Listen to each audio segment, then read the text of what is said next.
estão bem, todo mundo. Eu acho que é a primeira vez que eu falo assim tão pertinho, né? Que é quase do lado assim, fica até um pouquinho sem jeito, mas muito alegre de estar aqui com vocês. Eu tive uma proposta, o que eu trabalho no Espiritismo também, que é a juventude, e me veio a ideia do tema Juventude e Sociedade. E eu queria trazer um pouquinho para vocês, um pouquinho do que eu pesquisei, um pouco do que eu vejo no meio espírita, um pouco sobre o que a literatura nos traz, literatura espírita, ou a Bíblia mesmo, nos traz sobre jovens e sua atuação na seara do Cristo, né? Nem é no movimento espírita, mas todo mundo tem a oportunidade de estar atuando, fazendo bem, servindo aos outros e criando luz no mundo. E bem, eu trabalho pessoalmente no Centro Espírita União e Amor, que fica lá no Saraiva, não sei se vocês conhecem. Lá eu sou coordenador de Mocidade dos Jovens. A gente tem lá um trabalho todo sábado de manhã. A gente começou faz um pouco mais de um ano. A gente começou dia 9 de março de 2024. E é com muita alegria que a gente vê jovens que muitas das vezes estavam em suas casas, sem, às vezes, não queria ir para a palestra, era muito chato, não queria, às vezes, falar sobre Jesus, porque era muito enfadonho na cabecinha deles. Ainda estava amadurecendo a ideia da moral, desse convívio com o Cristo. E a gente vem fazendo um trabalho muito legal lá, e eu queria compartilhar, né? Não por causa do trabalho em lugar tal, lugar X, mas o exemplo de transformação. Recentemente, teve a Semana Espírita no Centro Espírita Caminho de Luz Emmanuel, em que um amigo meu, chamado Pedro, ele é da AMI Jovem, Aliança Municipal Espírita Jovem, eu também faço parte, e ele falou um pouquinho sobre a situação da juventude no meio espírita. Um pouquinho depois da pandemia, foi feito um censo, tentando ver onde estavam os jovens da casa espírita. Na nossa cidade, aqui em Uberlândia, segundo esse censo, que é aquele que o IBGE vai de casa em casa perguntando quantas geladeiras, fogão, 150 centros espíritas mais ou menos em Uberlândia. Desse universo de casas espíritas, que a gente é uma região muito abençoada, né? A gente está perto do Uberaba, que o Chico teve, né? Então, tem estados, por exemplo, Mato Grosso, que a gente conta, são menos de uma dezena no estado todo de casas espíritas. Só em Uberlândia, 150. Olha que bênção, né? É maravilhoso isso. É muita informação pra gente. Mas assim, 5.000 jovens que se diziam espíritas. E aí a gente foi nas casas para perguntar, e aí, esses jovens estão na casa das espíritas? Pouco menos de um... Foi em centenas. De 5.000, centenas. Então, os jovens não estão indo nas casas espíritas. Interessante, não é? Interessante isso. Pra gente pensar o motivo. E... Pois bem, não, tá tranquilo. Pois bem, eu trouxe o intuito. Juventude, sociedade. Qual que é o papel dessa juventude que hoje pode não ser espírita, pode ser católico, protestante, pode ser de outra denominação religiosa. Mas o que a gente tem que ter sempre em nossos corações, independentemente da religião que seguimos, é: tem um filho, tem uma filha, tem um sobrinho, tem uma sobrinha. E aí? Qual que é o exemplo moral que está sendo ensinado a essa criatura? Qual que é? Independentemente da forma, ou seja, a religião, mas qual que é o ensino moral? O que Jesus veio nos ensinar há mais de 2000 anos? Ele resumiu o ensinamento que já era da época, com os 10 mandamentos. Amar ao próximo como amar ao próximo como a mim mesmo, né? E a Deus sobre todas as coisas. Isso resume os 10 mandamentos. Honrar pai e mãe, não roubarás, não matarás, não prestar falso testemunho. Junta tudo isso. Pois bem, Jesus o Espiritismo nos traz como nosso modelo e guia, pois ele foi na Terra o que mais deu esse exemplo moral. Ele seguiu, ele falou, mas acima de tudo, exemplificou. Então,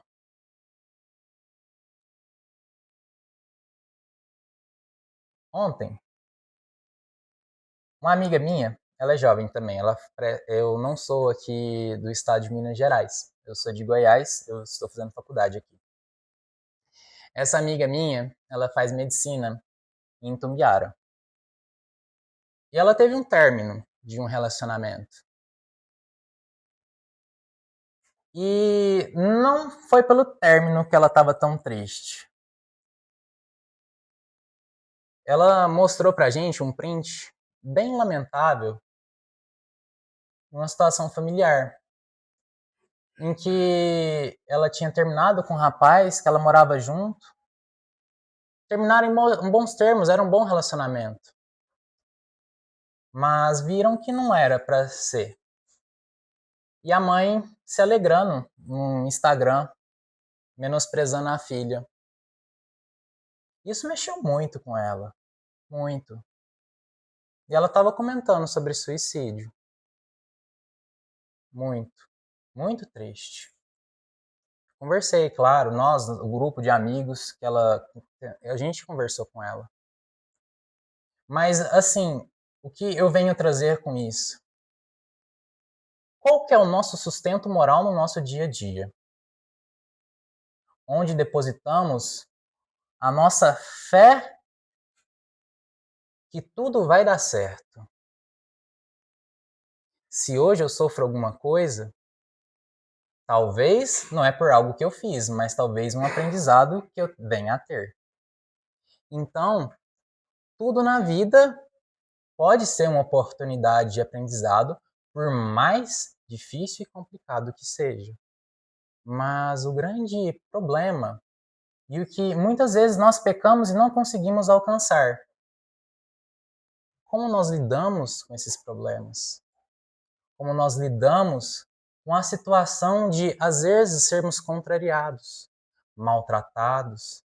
Às vezes, a gente não é observado, a gente não tem o olhar, a gente não é enxergado pela sociedade. Isso machuca profundamente.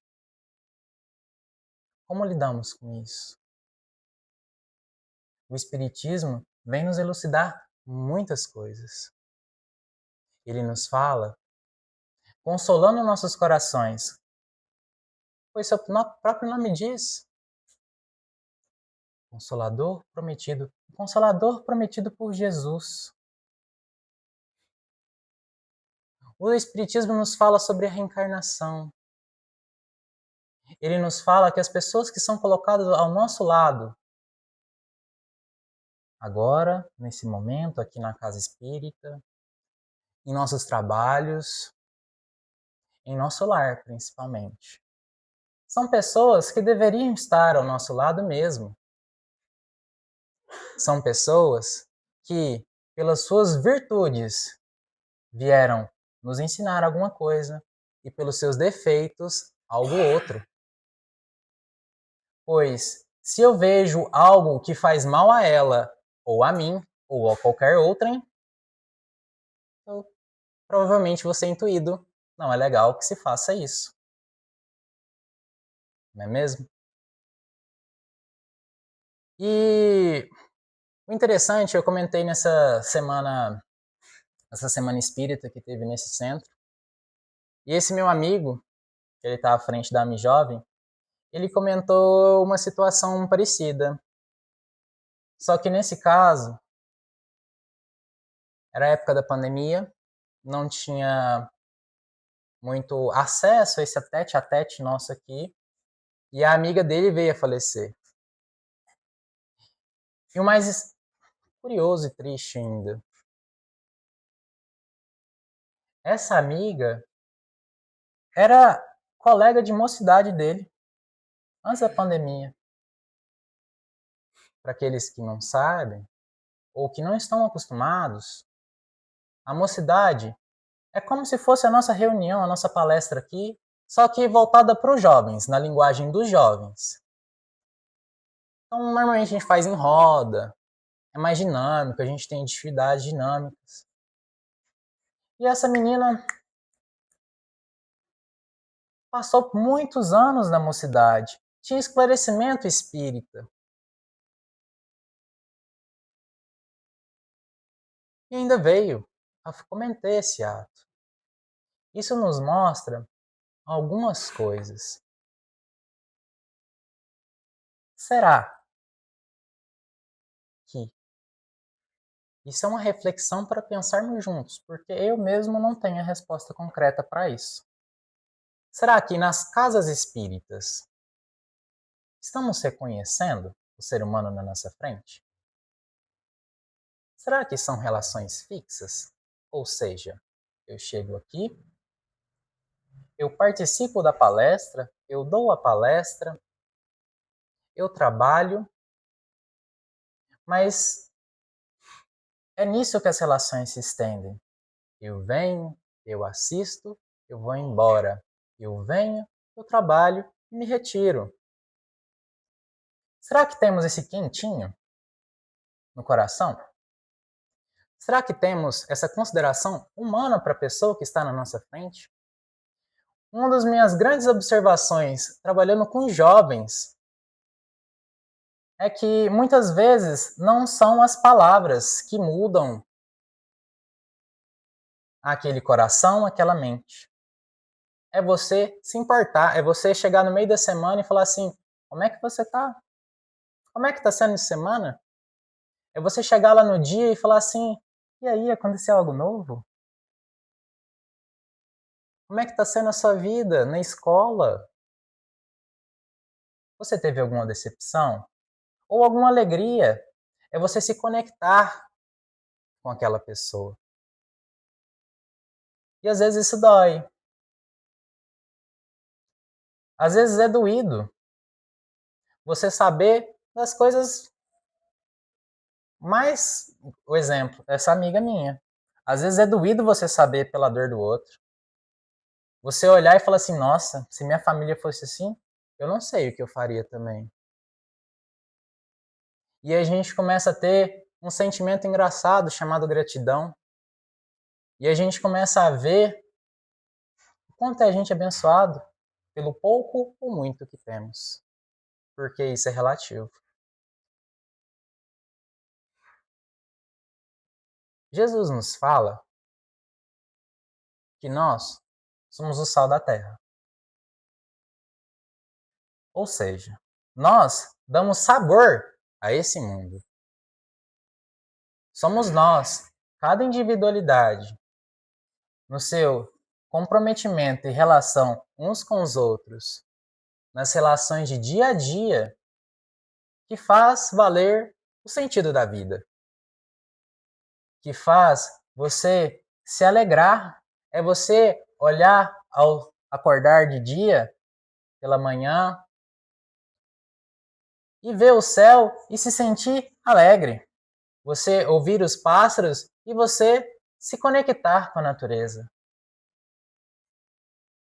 É no relacionamento humano e na satisfação dele, pois quando estamos, muitas vezes, que é o comum de hoje em dia, nós, muito envolvidos pelo emprego, pelo trabalho, pelos estudos, nos esquecemos disso. O dia a dia é maquinal. Eu acordo, tomo café da manhã, vou para o trabalho, Trabalho. Às vezes, o trabalho é tão intenso que nem permite muitas conversas e relações no sentido que não enxergamos ainda uma outra situação, né? Colega de trabalho. Às vezes fica muito corrido para a gente saber do nosso cônjuge, a gente saber do nosso companheiro, companheira. E a vida vai perdendo os sentidos. E aí a gente começa a olhar para o mundo e se sentir sufocado. E as coisas vão pesando. No livro Pensamento e Vida, de Emmanuel, com Chico, no seu capítulo 12, ele vai falar um pouquinho de laços familiares. E é bem interessante, é uma ideia que às vezes a gente cultiva no espiritismo, mas se a gente não lê, não procura, a gente às vezes não para observar essa situação. Reencarnação. Ora, se eu hoje, Mateus, sou filho de Oswaldo e Maria, meus pais, estou com eles há 23 anos. A reencarnação nos diz que a história é passada entre nós. Ou, ao menos, eles estão me ajudando em alguma coisa nessa vida.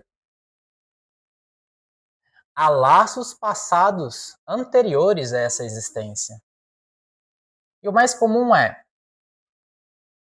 nós vermos com as pessoas que nós mais somos ligadas pela situação de ou devermos uma para outra, nós temos algum tipo de conflito para resolvermos,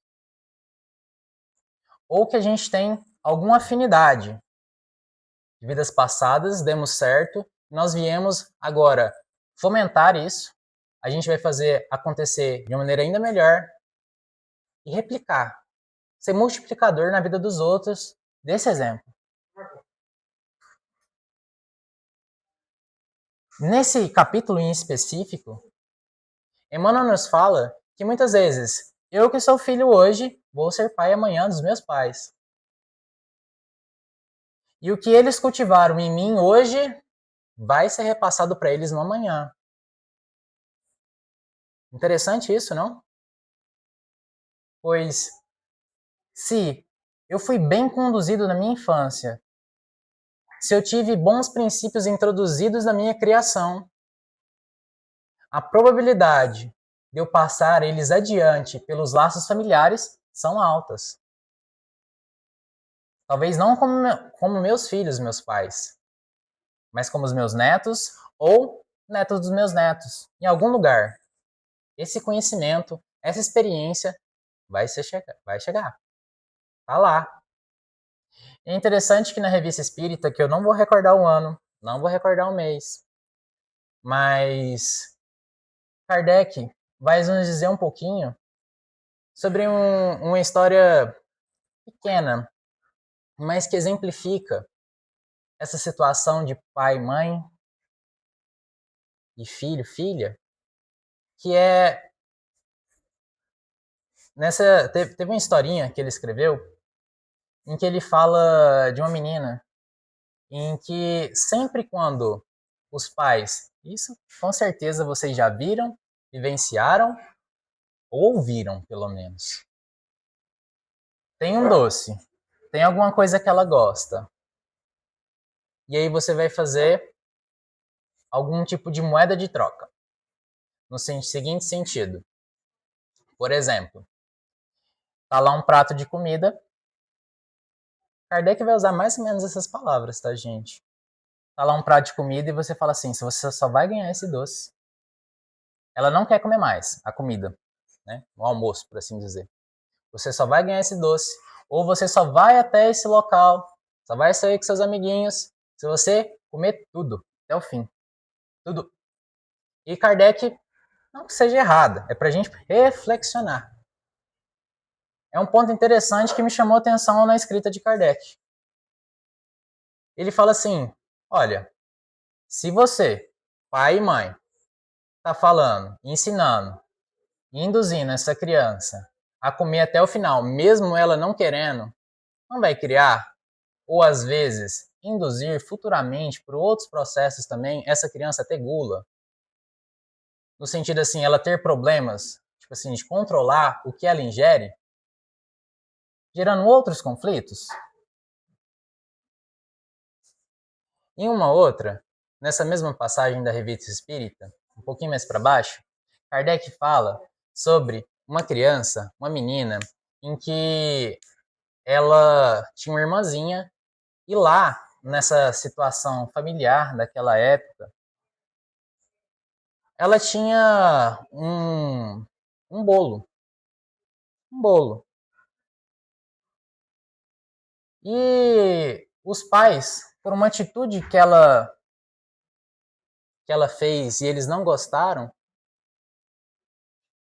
logo em seguida dessa situação, deram para a irmãzinha e falaram assim: toma, sua irmã não merece.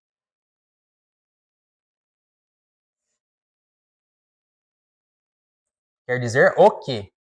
Quer dizer o seguinte, que não aprova sua ação, o pai para a filha. Não julga o correto. E você tem consequências para isso.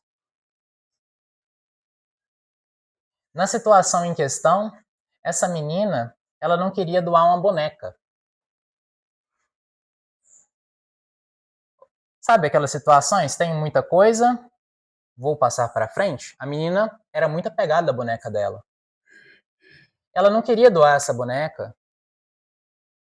E aí, a forma do pai ensinar ela algo que é válido, caridade. Muito bom. Tem gente realmente precisando mais. Às vezes ela tem muito. Mas a forma que o pai foi ensinar foi: se você não fazer caridade, você vai se arrepender. Se você não fazer caridade,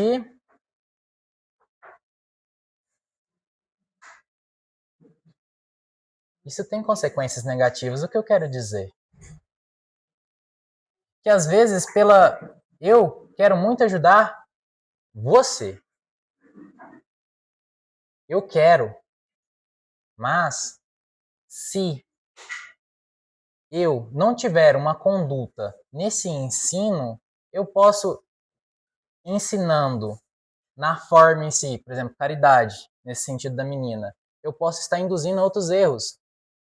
E onde que eu quero conectar? Esses erros, seja o da gula, o descontrole alimentar, seja o de, no caso, o que a gente pode dizer dessa menina, é, talvez a inveja sendo alimentada no coraçãozinho dela, ou tipo assim, esse cálculo, né? Vou fazer algo para ganhar algo, essa relação com Deus. Eu vou fazer caridade para eu ganhar alguma coisa com Deus. E a gente colhe lá na frente, é isso que eu quero chegar. A gente colhe o que a gente faz, o que a gente ensina. E esse é o grande intuito. Eu tenho que ver minhas horas, tá chegando. E esse é o grande intuito da minha fala hoje. A gente ter cuidado, no sentido de eu olhar e raciocinar o ser humano na minha frente. A gente não agir em processos automatizados, seja pela rotina, seja porque eu fui criado assim. E a gente não tem controle sobre isso, como a gente é criado. Mas a gente tem controle sobre como a gente passa para frente isso. A gente pode sempre, e o Espiritismo vem nos ensinar isso, o raciocínio. O Espiritismo promove, fala assim: olha, você pode tudo. Tudo nessa vida você pode. Mas raciocine em cima. Que seja racional. Que não deixe os impulsos te vencer. E isso é a bela mensagem do Espiritismo, na minha opinião. A fé raciocinada. A gente questiona. Vocês podem chegar para mim e falar assim: cara, tem isso, isso e isso que você não falou. Está em tal livro. Ou tal situação me apareceu, que eu tenha vivência. Você pode conversar comigo, não tem nada fixo, a gente pode trocar uma ideia. A gente pode discutir e falar assim, talvez esse não seja o melhor caminho. Ou é o melhor caminho, mas a gente pode fazer isto, isso e isso a mais. A gente tem tudo isso. E com o Espiritismo, ainda, a gente tem bons ensinamentos dos mentores espirituais. Pensa que alegria. Muitas vezes a gente fala assim, nossa, eu estou no Espiritismo ou pela dor ou pelo amor. Mas, por que não pelo exemplo? Às vezes, a Rosângela, ela me fala assim, Mateus, aconteceu isso na minha vida. Por causa disso, disso e disso. Eu posso fazer um paralelo na minha e falar assim, tal causa tem tal consequência. A lei de causa e efeito. Então a gente sempre tem em mente isso. A gente olhar, e essa é a mensagem que eu quero passar hoje, os nossos jovens. Que a gente tem esse olhar para eles.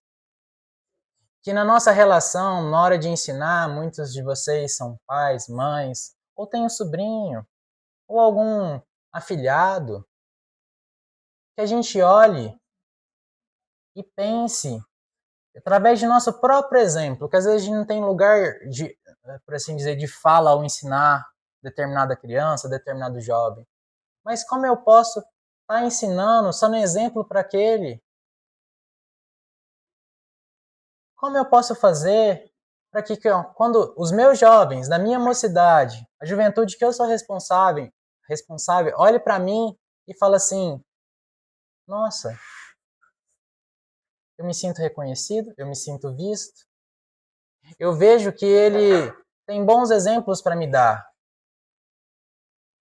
E ainda falo, seguir esses caminhos deu errado. Não siga. O que a gente normalmente faz, não faz? Fala assim, não vai para esse lado. Pode quebrar a cara. É normal. E encerrando mesmo, eu ia até pegar minha colinha, mas aí eu acho que ia delongar um pouco mais. É uma passagem de Jesus. Pode demorar um pouquinho mais? Vou pegar a colinha. Colinha.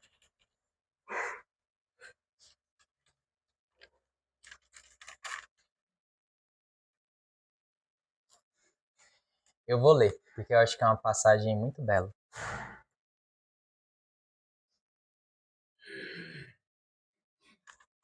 Antes de eu ler, eu queria dar o contexto.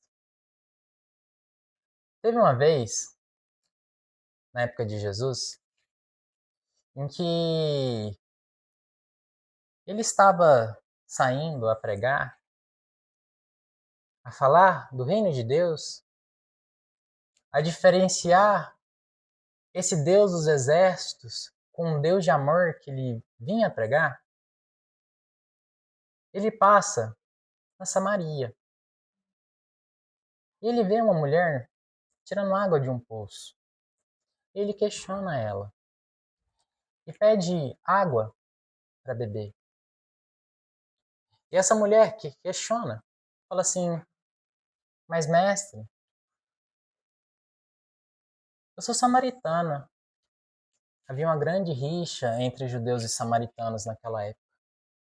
O norte e o sul da Palestina. Eu sou samaritana. Você quer que eu te dê água de beber? E o mestre pede de novo. E ele vai falar, dentre a passagem que eu vou ler, que além das diferenças de tempos, das diferenças de cultura, acima de tudo, estava o amor de Deus, que é igual para todo mundo. Independentemente do que eu acredito em algo bom. E aí Jesus vai falar, nessa passagem aqui, assim, aquele que beber da água que eu lhe der, nunca terá sede. Pelo contrário, a água que eu lhe der se fará nele uma fonte de água, que jorra para a vida eterna. Ou seja, Jesus, naquela situação, vendo aquela mulher preocupada, que às vezes a forma, o jeitinho, a cultura, o sangue, a etnia dela não fosse suficiente para ele, ele fala assim: não se preocupe. Deus, nosso Pai, ele olha para o seu coração, para o nosso coração, para o quentinho que a gente tem aqui, pelos afetos que temos, pelo jeito que tratamos uns aos outros, pelo jeito que observamos a sociedade e tentamos fazer ela melhor, a nossa forma. E ele fala ainda que acima dessa água, que é material, que alimenta o corpo, o que ele vem trazer é a água viva, água da vida eterna. Ou seja, que a gente se sacia com isso, e é a mais pura verdade. É o que dá sentido às nossas vidas. É por isso que estamos aqui, para buscar algum sentido, para dar algum sentido, preencher algo.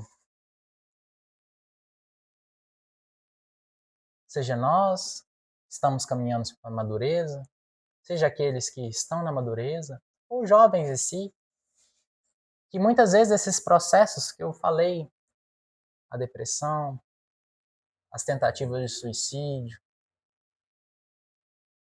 os desafios familiares, a gente olhar para o ser humano na nossa frente e falar qual que é a água que eu estou dando para ele, o que eu estou replicando, o que eu sou multiplicador. Meu tempo se encerrou, gente. Muito obrigado. Agradecido pela oportunidade. E é isto.